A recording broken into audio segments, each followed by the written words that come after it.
We're going to get started here. Our first candidate tonight is Leah Williams. Leah is running for the Johnston School Board. It'll be her second run. She ran previously 2 years ago. She's also a member of our coalition for almost 2 years now. And she's also on our board.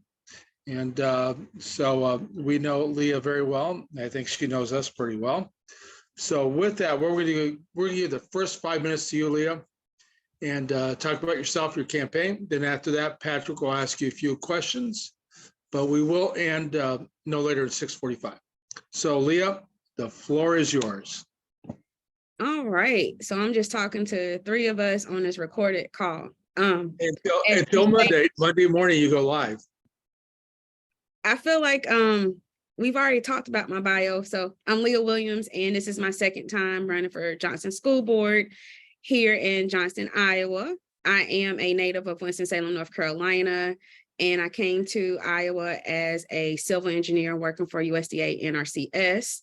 And when I decided to resign after the birth of my son, Amir, became a stay-at-home mom and got involved in our school district in Johnston, first as like a PTO parent, and then eventually I ended up on committees such as School Improvement Advisory Committee, as well as Equity Committee.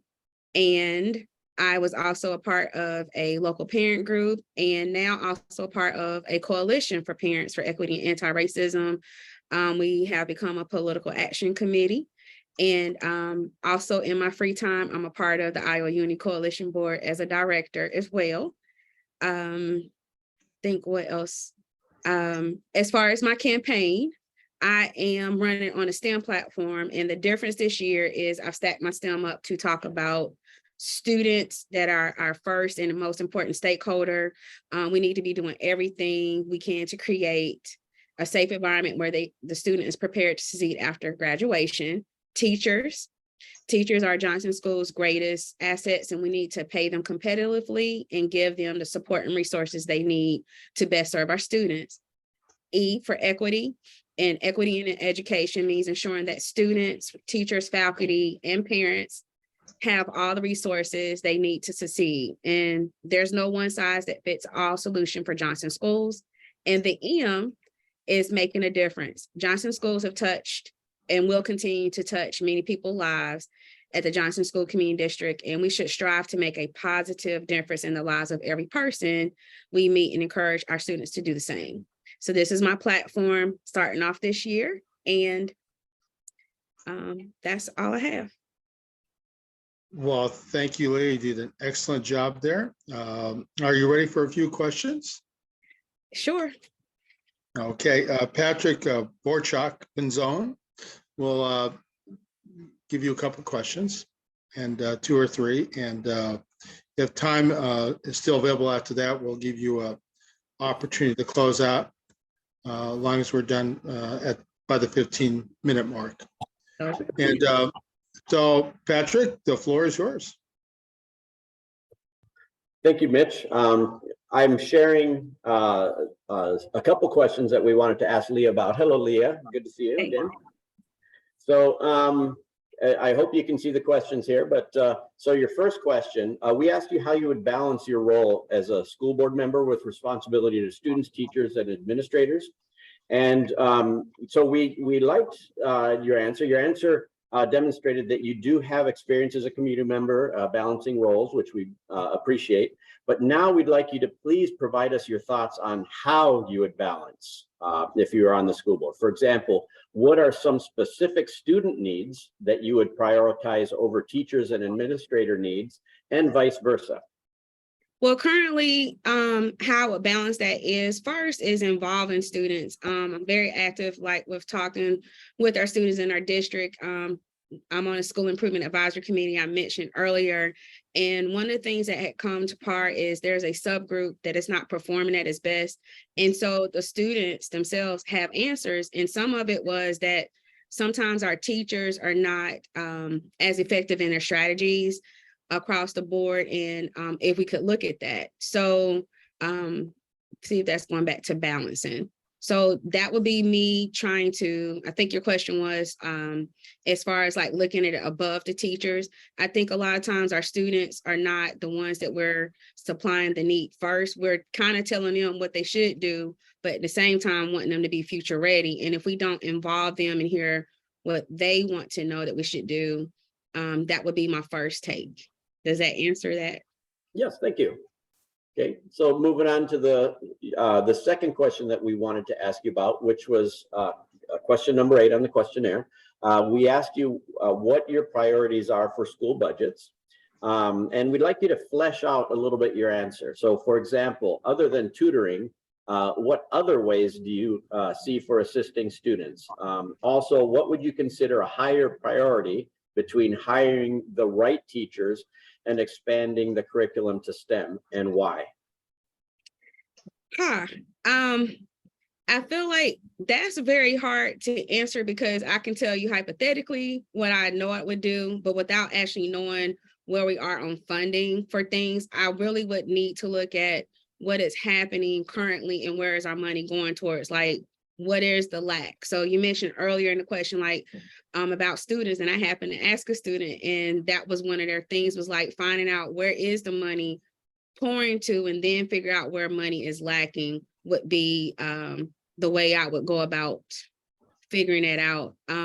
Our budgets and like the needs and stuff that I feel are important may not also align with what everyone else is working on. But I do know that after last night's SIAC meeting, we really have a very huge need in educational equity right now. And I really, why I expanded about tutoring and things that way, because I don't have no idea of knowing if it's teachers who are not being effective, or is it an inability of what the students are not able to receive? We all learn and receive information differently. Okay, thank you very much. I'm going to stop sharing these questions now because now I'd like to ask you a question unrelated to your questionnaire, and that's specifically, we'd like you to tell us a little bit about your campaign and how you plan to win this election. Campaign as far as like referring to my platform again, or? No, more strategically. Do you plan to knock on doors? Do you plan to get on TV, radio? Well, so far, my plan has already started. So I announced early on in March to make sure it was clear that I was coming out for my second time around. It's not easy to want to put your name back in the hat after not winning your first time. Also, by staying involved, I have, without the campaign, as far as knowing what is happening in our community, what are the importance of things. I have parents I work with who have had some concerns. So been working with them, I call myself like the unofficial community specialist by being a part of those meetings, because there are a lot of parents experiencing things that they feel excluded when it comes to making sure their child is safe in school. I did my meet and greet here recently, May 26th, to kick off my campaign. And next is going to be getting merchandise out so that I can be able to like campaign merchandise, so that when it's time for like there's a Pride this weekend coming up, just being visible and making sure people see that I'm here. Also doing a lot of, there's a huge social media push this year, and championing through, like, I've never done MailChimp before, which I hope is not making people sick of me, but it's enough to keep getting my message sent out there that I'm very responsive. And then this month, for Pride Month, Bake Back Iowa, we're partnering with them to get fundraising happening. And then I would say somewhere around July or August will be the door knocking part. And we have yard signs ordered. So basically just coming out, doing things a little sooner. This year, I keep saying this year, this particular term is a lot different because I'm starting things a lot sooner and not crunch time. So this year is just starting out earlier is pretty much my strategy. Nothing more scientific than that. And this year, and this time I have an actual campaign manager, which It helps a lot.